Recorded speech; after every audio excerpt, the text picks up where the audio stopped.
حبايب قلبي، أصدقائي وأبنائي والمتابعين الكرام من وين من كان، يسعد صباحكم ومساكم وكل أوقاتكم بكل الحب والسلام، آمين يا رب. طبعا في كثير من أبنائي اللي بيعرفوني من أكثر من 12 سنة تقريبا، وبيعرفوا شو عم بيصير معي وكيف الحرب الشعواء اللي عم يحاربوني إياها بعض المتخلفين عقليا كتروا ولا قلوا. طبعا أنا بهاليومين الماضيين هدول ركزت شوي على الصفحة تبعي، لأنه صفحتي القديمة طبعا بتعرفوا شو صار بحساباتي وكيف طارت وكيف انحذفت إلى آخره. طبعا رجعت هلأ عم ركز على الصفحة مرة تانية ورتبها وإعادة نشر إلى آخره. من بيناتها المواضيع تبعي اللي أكثركم بيعرفوها، واللي هي إثبات أنه هذا القرآن له منهج كوني غير معروف عن طريق أمة الأعراب ولا أبلغوها. عم نحط له المنهج الصحيح تبعه، وإني دائما بقول لكم إنه هذا القرآن هو كتاب السيد المسيح. من امبارح لليوم طبعا دخل علي أكثر من 200 واحد، شيء اللي اعترف انك مسيحي، انت جرجس، انت ميخائيل، انت ما بعرف شو. طبعا قررت اعمل شغله مثل ما صار على ايام الانشقاقات، امسك باسبور سفري هيك وطلعوا واعلن انشقاقي، بعدين بنتابع الموضوع. بقى خلينا هلا مبدئيا اول شيء اعرض باسبور سفري لبعض الاغبياء، انه اللي مو شايف يشوفه. محمد فادي الحفار ابن محمد خالد، من مواليد دمشق عام 1967. طبعا ممكن تكون الصورة هون مو واضحة، فجهزت هي برضو، هي شهادة السواقة تبعي برضو، اللي بيعرف يقرأ شوي بالإنجليزي من أمة الجهل يقراها، محمد فادي الحفار. طيب هلا بقى هيك هلا حنبلش بالانشقاق، بمسكها هيك بقى لكم بقى. أنا محمد فادي الحفار من مواليد دمشق عام 1967. كنت على دين الدجال القرشي من عائلة لحد الآن هي عائلة سنية حنبلية. كنت على دين هالدجال القرشي وأعلن انشقاقي عنه. طبعا أنا أعلنت هالانشقاق هذا من 10 سنين وحأعلنها مرة تانية. أعلن انشقاقي عن هذا الدجال القرشي الدموي السفاح.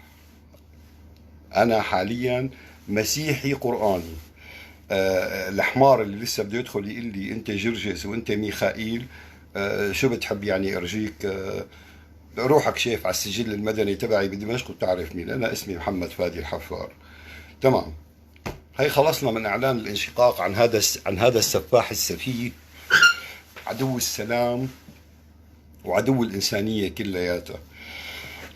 نرجع بنقول مره ثانيه، عم يسألني البعض انه اخي طيب هذا القرآن ونزل على محمد، وكيف نزل على محمد وكيف ما انت عم تقول عن المسيح. طبعا هالديباجة هي رغم انه كل ابنائي بيعرفوا، انا احيانا بستغرب من بعض ابنائي انه المفروض انتم برضه تدخلوا تساعدوني شوي، يعني تجاوبوا على بعض المداخلات، تعرفوا انه انا ما بلحق بهيك مواضيع. نرجع ونقولها مرة تانية، هذا القرآن نزل على السيد المسيح عليه أفضل صلوات ربي، وهذا القرآن هو المائدة اللي دعاها السيد المسيح. ربي أنزل علينا مائدة تكون عيدا لأولنا وآخرنا. المائدة هي التي تمدهم بكل العلوم والمعارف. هي دعاؤه وطلبه، ما طلب والله ينزل له ربي صينية أكل عليها أكل وما إلى آخره، لأنه ربي مو شغال عند المسيح ديليفري بيتزا هات يبعث له. والمسيح ما هو عليه أفضل صلوات ربي ما هو بهالسخافة ليطلب من الأكل من الرب وينزل له أكل. قال له ربي أنزل علينا مائدة تكون عيدا لأولنا وآخرنا، وربي استجاب له. طبعا المسيح، وانا برضه كاتب لكم منشور اسمه العيسويه والمسيحيه، قلت لكم فيه انه السيد المسيح عاش مرحلتين من حياته. مرحله كان لقبه عيسى بن مريم، والقران بتلاقوا بيخاطبوا ببعض الطاليات فقط بعيسى بن مريم من غير لقب المسيح. والمرحله الثانيه هي مرحله المسيح، وهي المرحله يلي ترك فيها اسرائيل وذهب هو وأمه وتلميذه إلى ربوة ذات قرار مكين. راحوا لدمشق وضل عايش فيها لصار عمره 80 سنة يمكن. وهو كان واعدهم قال لهم خير لكم أن أذهب، فإذا لم أذهب لا يأتيكم المعين. قال له شو هو المعين؟ قال له الروح الحق الذي ينبثق عن الآب ويبقى معكم إلى الأبد، وهو يمجدني. هو يعني هذا الروح الحق هو اللي حيحكي عني. فإذا ذهبت أرسله لكم، أنا أرسله لكم. لما راح المسيح تركهم وراح لبلاد الشام، ويبلش يتأيد بالروح القدس والقرآن يتنزل عليه ويكتبوا على مدار أكثر من 40 سنة. بهالأثناء كان بطرس سمعان خرب الدنيا وقال لهم إنه الروح القدس نزلت عليه هو واخترع الكنيسة البابوية. وهذا حكي أنا حاكيه من أكثر من 6 سنين 7 سنين. فوقت المسيح بعت لهم القرآن مع تلميذه الوحيد اللي ضل معه بعد 40 سنة من مغادرته. هاو انه فكروا بقى مات وطار للسماء وما بعرف شو. بعد ما بعت لهم القرآن تلميذه ما استرجع حتى يقول انه هذا هو الروح القدس بعت لكم اياه المسيح، لانه كانوا ذبحوه بوقتها. لانه بهذاك الوقت وبعد 40 سنة كانت مو بس اسرائيل، كانت روما كلها امنت بدعوى بطرس سمعان وامنت، وحولوها لرسالة، حولوها لعقيدة وثنية. فما استرجع حتى يظهر الكتاب، مشان هيك رجع. وهو المسيح نفسه قال ربي إن قومي اتخذوا هذا القرآن مهجورا. فهذا القرآن ضل موجود بدمشق وضل مخفي فيها، وتحديدا بكنيسة اللي هي حاليا اسمها المسجد الأموي، وعند مقام النبي يحيى هنيك انوجد هذا الكتاب، وانجمعت جمعة من الأحبار وإلى آخره. لأنه أصلا غزوات القرشيين الإرهابيين حتى إذا بتراجعوا التاريخ ما كانوا اسمهم مسلمين. حتى في بعض الوثائق الكنسية بتقول إنه في غزاة هجموا أعراب وهيك وهيك، لكن ما كان اسمهم مسلمين. هدول وقت وصلوا لدمشق وفتحوا دمشق وانوجد هذا الكتاب، وبلشوا يعملوا لحالهم صبغة دينية مشان يحتلوا العالم كلياته. بني أمية وهالسفهاء هدول وهالمجرمين السفاحين هدول. فإذا بدكم تضلوا على غبائكم أنتم حرين. طبعا أنا اليوم يعني يشهد ربي أنا كنت حابب أرجي بعض أبنائي طبعا الوسخين المتخلفين عقليا 50,000 بلاغ. ما بعرف، أنا دغري اجتني من الإدارة توقف حسابك على 4 مواضيع وما في نشيل مواضيع ولا في. رجعت قدمت اعتراض، وهي عم يعني بين ما انشغل بالنشر وبين ما انشغل اصلا بالوساخه اللي عم يعملوها فيني هدول الارهابيين، مفكرين انه اذا تسكر حسابي بالفيسبوك ما حتابع رسالتي. تسكر اول حساب من 7 سنين، وتسكر ثاني حساب وثالث حساب، وعم برجع مثل ما لكم شايفيني بعمل حساب جديد وبرجع بنشر من اول جديد. كلل وملل ما في عندي. قريبا بإذن رب العالمين طالما حاليا أنا بإيطاليا واللجوء السياسي الديني تبعي 100% نظامي وأوراقي نظامية، حأفتح الكنيسة القرآنية، أول كنيسة قرآنية في العالم، كتابها القرآن وإمامها ورسولها ملك السلام ورب السلام المسيح عيسى ابن مريم عليه أفضل صلوات ربي. حتنفتح الكنيسة وحيكون لها قيود، ووقتها حتنفتح صفحة على الفيسبوك. طبعا أنا مجهزة الصفحة لكن حاليا فارغة، اسمها كنيسة المسيحيين القرآنيين. ووقتها حتكون مثبتة بشكل نظامي. ووقتها خلي كلاب القرشية كلها تضل تنبح وتبلغ ليوم البلاغ. كل بلاغاتكم وقتها حتروح هباء منثورة. هالرسالة هي بدها تنتشر، وهالقرشي الوسخ السفاح الدجال الصنم تبعه حينهد. هذا نهايته. وأنا أبنائي بيعرفوا، حاسب لهم إياها بالتاريخ الهجري، إنه هو الدجال الأعور اللي أنتم عم تعبدوه من غير ما تحسوا. وصلكم 1400 سنة عابدين الدجال ومالكم فهمانين. وحتى ترخت لكم إياها من خلال بعض الأساطير والأحاديث. بدكم الدجال يحكم 40 يوم كسنة، ويوم كشهر، ويوم كأسبوع، وباقي أيامه كباقي أيامكم. وحسبت لكم إياها، طلعت لكم فيها التاريخ الهجري. يوم كسنة، إن من القرآن إن يوم عند الله كألف يوم كألف سنة ما تعدون. يوم ب1000 سنة، ويوم الشهر ب 300 سنة، ويوم الأسبوع ب 70 سنة، وباقي الأيام اللي هي 37 يوم تطلع 37 سنة، احسبوها بيطلع معكم التاريخ الهجري 1400. وهذا هو حكم الدجال. حكم هالدين وهالعقيدة الوسخة النجسة الإرهابية حكمت 1400 سنة، وهذا عصر نهايتها. إذا ما نهيتها أنا حينهيها أحد أبنائي. اللي عم تتفاخروا وتقولوا الإسلام باقي وينتشر، هذا ليس إسلام، هذا الإجرام ولن يبقى ولن ينتشر، ورح يندعس على راسه، رح يندعس على راسه، لأنه دين إجرام ودين إرهاب، وهو عدو الإنسانية وعدو السلام وعدو كل ما هو حق. هذا الدين نهايته انتهت، نهايته خلصت. ف اعملوا آخر ما فيكم من بلعطات حلاوة الروح، لكن دينكم الوسخ على مزبلة التاريخ ما بيضل هيك دين. ربي لا يجعل المسلمين كالمجرمين. هاي عقيدة إجرامية إرهابية، والسفاح القرشي إرهابي مجرم هو وكل صحابته لعنة الله عليهم في قبورهم. فبرجع بقول لكم يا بعض الدواب، أنا اسمي محمد فادي الحفار، كنت قرشي، ما حقول كنت مسلم لأني أنا مسلم وسأبقى مسلم إلى آخر يوم في حياتي، لأنه الإسلام ما هو عقيدة طج وتركع عادات وثنية وتوجه وجهك لكعبة الحجر والأصنام يا وثني. الإسلام هو تفعيل السلام بمعنى الكلمة، إنك تكون على سلام، لأن الله يهدينا سبل السلام. ما خليت منشور ما حطيت لكم إياه، ما خليت شيء. ما بيدخل غبي، بيدخلوا بعض الأغبياء المتخلفين من أصحاب العقيدة القرشية، بيقروا أول منشور وما عندهم دغري إلا بدهم يهاجموا، لأنه من أمة ما أنا بقارئ، أمة الجهل والتخلف.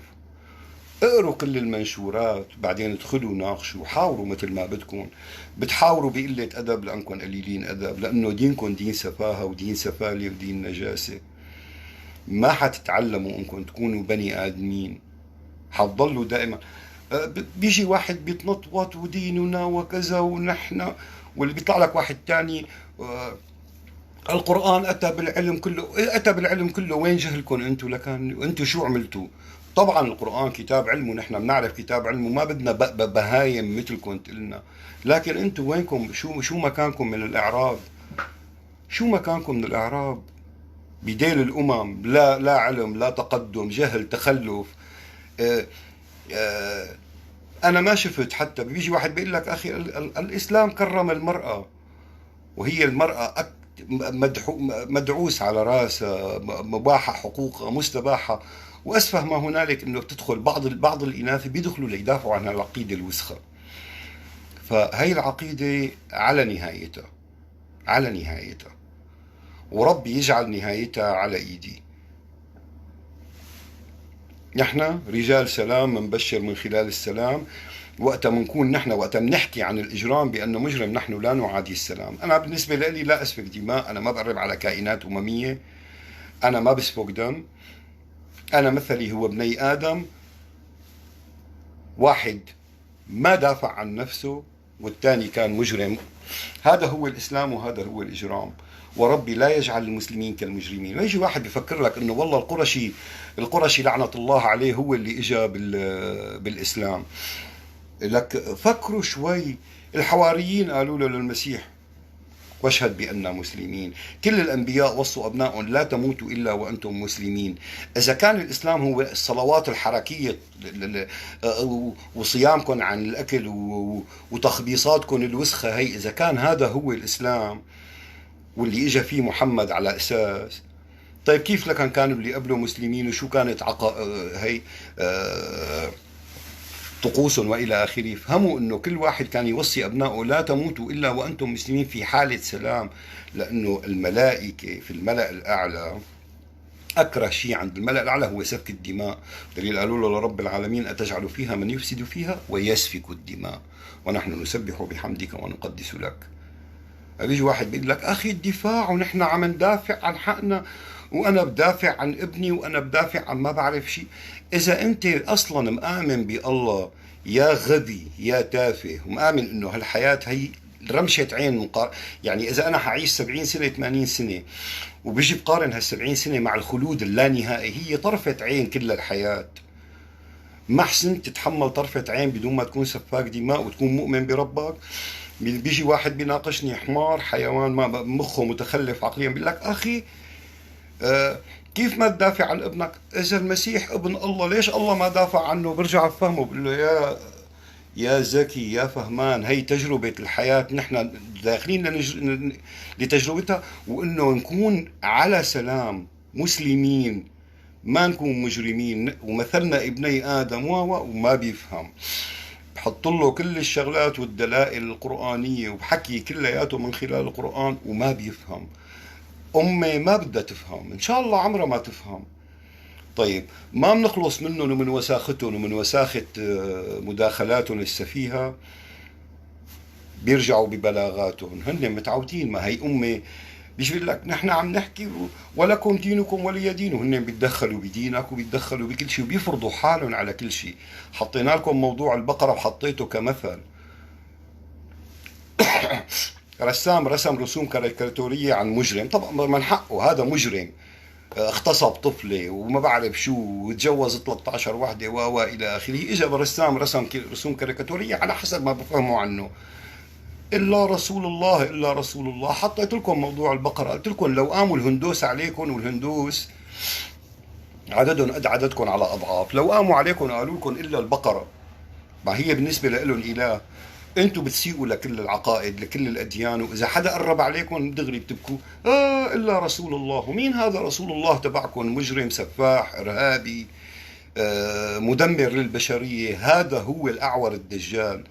اذا ما فهمتوا شو هو الاعور الدجال، والله اجى واحد قال لكم الاعور اللي عينه معوره مثل ما شرحوا لكم القران بغباء هون ليضلوا لوكم. الاعور هو الذي يعور. النفس الواحدة، النفس الواحدة كلياتنا من نفس واحدة، خلقكم من نفس واحدة وبث منها زوجها، والنفس الأولى هي أنثى من نفس وبث منها زوجها. راجعوا برضو المنشورات كلياتها. هالنفس هي التي بث منها زوجها، وقت اجى الدجال القرشي وقال عن الأنثى إنه عورة، هو عور النفس الواحدة، عطل دور الأنثى كامل جعلها عورة. هذا هو الأعور الدجال. هي تفرجوا، هي واحد من السخفاء ولا واحدة من السخيفات. كلامك كله طبعا كلامي كله لف ودوران. ما وقت بيجيكم واحد وبيعطيكم الحق بينقال عنه ساحر ومجنون وكذاب و خليكم عم تعبدوا صنمكم القرشي والتعنوا انتوا وياه. انا ما قلت لكم تعالوا ادخلوا لصفحتي، وانا ما بتهمني تفاهاتكم ولا بيهمني كل مشايخكم. انا اصلا انتم ولا مشايخكم ولا واحد منكم بيسترجي يطلع ليكون معي بحوار، لانه بيعرف اني انا بعمل له هيك بخبسه بالحق، بكلمة الحق وبالعلم اللي اعطاني يا ربي بالقرآن الكريم. ف كل هالديباجات وكل هالاتهامات قد ما ضليتوا عم تحاربوا، انا لحالي بشخصي وانتم مجتمعين بالالاف، جروبات على الفيسبوك كلياتها للتهكير، وكلياتكم مجتمعين، وانا كلكم على بعضكم انا معي ربي مالي سائل عنكم كلياتكم. طبعا برجع بقول لكم هذا الحساب الفيسبوك كل يوم، يمكن بعد هلا يومين ثلاثه برضه ينضرب ويتهكر مثل ما انضرب حسابي اللي قبله، لكن هذا مو معناته انه انا كمحمد فادي الحفار مالي موجود. هذا التم ما بيتسكر الا لياخذ ربي امانته ولحظه موتي. فما لكم حل الا الحل الوحيد تبعكم انكم تقتلوني. بعتوا الارهابيين تبعكم، قلت لكم انا بايطاليا وانا موجود ومستعد لاني واجه الموت، ولاني خايف منكم ولا من حكوماتكم ولا من كل الارهابيين تبعكم، لانه اللي حط الامانه هو اللي بياخذها. وقلت لكم ما بدافع حتى عن نفسي، انا ببعد عن الشر، انا بهرب منه، لكن اذا حصرني بزاويه ما برفع ايدي لاكله لاني ما بكون مجرم مثله. بغمض عيني وبقول لربي انا لله وانا اليه راجعون، بسلمها، لانه بعرف حالي انا هذا هون حلم، لحظات عيني بتغمض لحظه الموت وبثانيه بلاقي حالي بعالم افضل والمثالي 100% مثل ما انا حاليا فيه وبعرفه. فمو انا اللي بدافع لا عن ابنه ولا عن غيره. وحطيت لهم برضه مثل، قلت لكم اللي انت كيف ما بتدافع عن ابنك فمعناتها انت ما في عندك انسانيه، ما في عندك كذا. حطيت له مثل، قلت له طيب خذ معناتها ابراهيم مو والله حدا اجى لعند ابنه مشان يقتله وما دافع عنه كرمال ربه. ابراهيم قام ليقتل ابنه بنفسه. يعني ابراهيم هون هو اللي بده يقتل ابنه، مو يدافع عنه بس. روح قول معناتها لابراهيم، قل له يا فاقد للانسانيه يا ما بعرف شو. ما ابراهيم بيعرف حاله بحلمه، بيعرف حاله بثقه بربه والايمان، وقرر انه يقتل ابنه، يذبح ابنه. انا ما عم لكم اني انا قررت اني اذبح ابني، لكن انا عم لكم انا ما بدافع عن حدا باني سفك الدماء. انا ممكن اخذ ابني واهرب فيه لمكان تاني لابعد عن المجرمين من امه القرشي المجرم، ممكن اعملها. لكن وقت بنحصر بزاويه، لا لا لا، ما برفع ايدي باذن رب العالمين ولا بمدها. نحن مسلمين، بنعيش مسلمين ونموت مسلمين، وانتم مجرمين عايشين مجرمين وحتموتوا مجرمين، عايشين على دين الاجرام القرشي. عباداتكم كلها وثنيه، متعصبين، اغبياء، كل شيء وسخ ربي حطه فيكم انتم. زنات، بتزينوا لنفسكم الشيء اللي ما بتزينوه لغيركم. بيجي ومثل ما قلت لكم بيجي واحد وسخ منكم الا رسول الله، وانتم بتروحوا بتحكوا عن العقائد والاديان كلها. فلا تفكروا انه ألمي حيسكت عن فضح الرسول الوسخ، لانه هو رسول. لكن 100 مرة برجع لكم اياها، انه رسل ربي مو شرط يكونوا كلياتهم محمودين الصفات، لانه في رسل شياطين، وربي قال نرسل الشياطين على الكافرين. اذا الشياطين رسل، والدجال تبعكم اكبر رسول شيطان. لانه تيقول ربي الاعراب اشد كفرا ونفاقا، وبعد منا اذا بده يبعث رسول للكافرين بيبعث رسول شيطان. طيب اذا بده يبعث رسول للاشد كفرا مين بيكون؟ هو الشيطان الاكبر. فهذا القرشي هو الشيطان الاكبر، لعنه الله عليه بقبره النجس، مو بالمدينه المنوره، لانه المفروض يكون اسمها المدينه المظلمه، المدينه المنجسه. طالما هالوسخ هذا انقبر فيها. استغفر ربي على شو؟ على شو يا فالحه؟ استغفر ربي على كلب مقبور؟ ما هو اصلا اسمه ابن قصي ابن كلاب. وربي قال الكلب إن تحمل عليه يلهث وإن تتركه يلهث. فكيف واحد في بلقب عيلته كلاب وربي حيبعته يحمل رسالة؟ أنا استغفر ربي، أنا مستغفر ربي وتايب لربي وعدت للحق والنور من زمان. أنت روحي استغفري ربك واطلعي من هالعقيدة الوسخة اللي أنت عليها، عقيدة الإرهاب اللي مخليتك عورة ومخليتك مزبلة، والملائكة تلعنك إذا ما نفذتي أمر زوجك. الله بس فاضي قاعد بالسماء، الله يلعنك، الله يلعنك هو وملائكته لانك ما رحتي نمتي مع زوجك. عقيده وسخه، عقيده زباله، لعنه الله على مؤسسها بقبره مين من كان يكون. اذا كان في شخصيه اسمها محمد عبر التاريخ فلعنه الله عليه لعنه تامه، واذا كان الامويين هن اللي اخترعوها فلعنه الله عليهم وعلى قريش ومن منبتها الى فرعها. ف هذا اللي قدامكم هو أكثر واحد انشقاق عن هالعقيدة الوسخة. لا كنت مسيحي، ولدان مسلم، ابن مسلم، أبا عن جد. وحتى يعني مثل ما بيقولوا أعطيكم من الحب جانب، العائلة تبعنا منسوبة إلى زين العابدين ابن علي، يعني أنا من الأشراف. تمام؟ ومع هيك عم أقول لك لعنة الله على أجدادي. مع هيك عم اقول لك لعنة الله على أجدادي، مشان تكون هي أقوى شهادة، وشهد شاهد من أهلها. وهي الشهادة الأقوى، وأنا بوقف بين إيدين ربي وأنا بعرف إني عم بلعن الدجال القرشي وإلعن سلسفين أجداده. فألمي ما حتحسنوا توقفوه، وصوت الحق اللي عم بحكي فيه بده يصل، وغس من عن أكبر من كبائركم. لحالي عم بتحداكم، عم بتحدى الإرهابيين بكل العالم وين ما كان يكونوا. حتى ممكن يكون هون بالسكن معي اللي أنا ساكن فيه في حدا إرهابي، يكون طالع بكرة أنا عم بمشي لروح آكل، يطلع لي واحد باكستاني ولا غيره يطعني بسكينة. مالي سائل عنكم، ولاني سائل عن دنيتكم، ولا عن عالمكم، لاني سائل عن سياساتكم، ولا عن حكامكم العرب، ولا عن كل اللي بتسموه المسلمين بكل العالم. تمام؟ الموضوع لهون أخذ حده معي. اللي حابب يرجع يفهم، الواحة تبعي قدامكم، الصفحة تبعي حاليا قدامكم، وأنا عملت صفحة خارجية مشان ما يتحكموا، لأنه أنا بعرف إنه هي الموضوع مو موضوع فيسبوك يعني، ولا إدارة الفيسبوك ولا شو ما كان عم تعمل جهدها، لكن هدول موضوع الزبالة الإرهابية، إرهاب الإنترنت. مجموعة من المتخلفين عقليا بيعملوا مجموعة، بيكون في منشور بيدخلوا كلياتهم بلاغات بلاغات بلاغات بلاغات. فإدارة الفيسبوك طبعا إلكترونية، وبعد ما تقدم انا برجع بقدم وبقدم اعتراضي، وبيرجعوا بيحطوا لي اسفين على الفهم الغلط، ويردوا يرجعوا بينشروا المنشور. لكن بالنهايه الصفحه هي برضه مسيره انها تنحذف مثل غيرها، هذا توقعاتي يعني. قدر الله وما شاء فعل، طالما ربي هيك رايد لي. انا طول عمري حاطط الطاعه على ربي بحياتي، ما بكون وصل البناء تبعي رح يصل للقمه بيرجع بينهدم، برجع ببنيه وبقول الحمد لله، قدر الله وما شاء فعل. آه، بالنسبة لي حبايب قلبي وأبنائي برضو اللي هن بيعرفوني تماما، قريبا الأمور كلياتها انحلت. طبعا أنا برضو حارجيكم شغلة تانية. آه، طبعا بالنسبة لي الإقامة الدائمة اتاخذت خلال يومين ثلاثة، بيكون معي الباسبور الإيطالي كم يوم تانيات.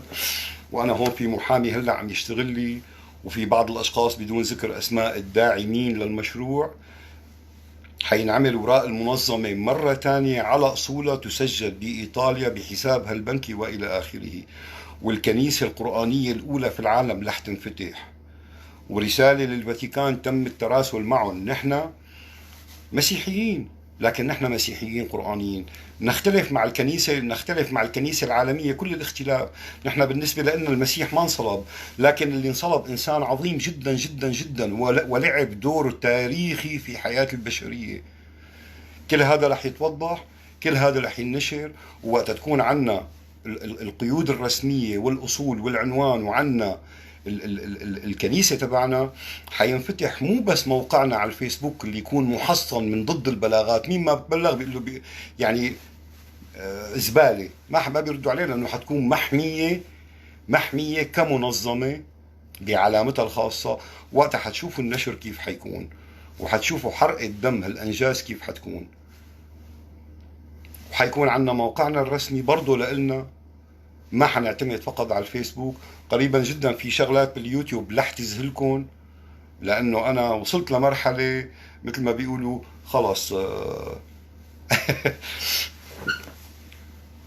انا كل اللي كان تعب حياتي وهي اني كنت عايش باوكرانيا، واوكرانيا بلد ما فيها يعني قد ما كان ما فيها امان، حتى مثل هي دول اوروبا الشرقيه اللي ما انضمت للاتحاد الاوروبي بضل فيها الفساد.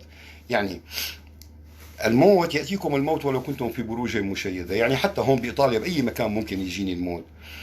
لكن بأوكرانيا مثلا إذا كنت قاعد ببيتي وأنا معتزل العالم فقط عم بكتب ببيتي، ممكن واحد من الأصحاب المال يدفع شوية مال لضابط فاسد، بيجي هالضابط الفاسد بياخذني من بيتي بيحطني بالسجن. هون هيك شيء ما بيصير بأوروبا. عشان هيك أنا كنت شوي لساتني بأوروبا ما عم بعرف أفتح فتحتي مثل ما أنا بدي. لكن أنا هون حاليا بأوروبا، حقوقي كإنسان محفوظة والى اخره، ما لي سائل عن حدا. اما الموت فما لي خايف منه، لانه انا متوقعه باي لحظه. انا بيهمني حقوقي كانسان، كرامتي ما تنهدر،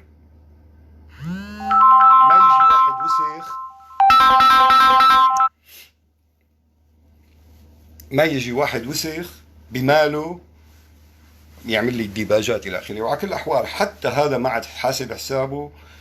جهزت اموري والحمد لله، الاوراق نظاميه الى اخره. قريبا ان شاء الله الانطلاقه رح تكون. حبيب قلبي اخي فاير، طبعا هللويا، ربي يسلمك يا رب.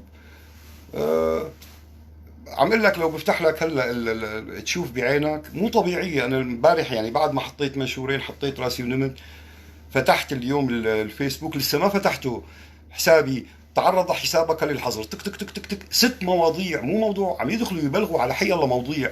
شو من كان عم يدخلوا يعني بفوتوا 50 60 واحد ببلغوا على موضوع واحد نفس البلاغات.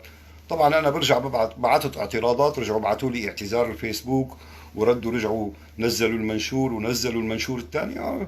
معلش بيعني الله اني حارب، بيكفيني فخر اني عم حارب امة جهل كاملة، ورسوله هو الاعور الدجال، هو الشيطان الاكبر. بيكفيني فخر اني عم حارب هذا الوسخ وهو بقبره، لأنه هو ولو مات وانقبر طالما سيرته الوسخة لسه موجودة فهو حي، طالما عنده أتباع فهو حي. فبيكفيني فخر إنه لوحدي عم حاربه، ولوحدي عم بتحمل النتائج، ولوحدي عم بتحمل كل شيء، وأنا بعرف مكانتي عند رب العالمين، وبعرف شو معنات إيماني بالسلام. وإن شاء الله يا ربي السلام يجعل أيامكم كلها حب وسلام، آمين يا رب حبايب قلبي. السلام عليكم ورحمة الله وبركاته.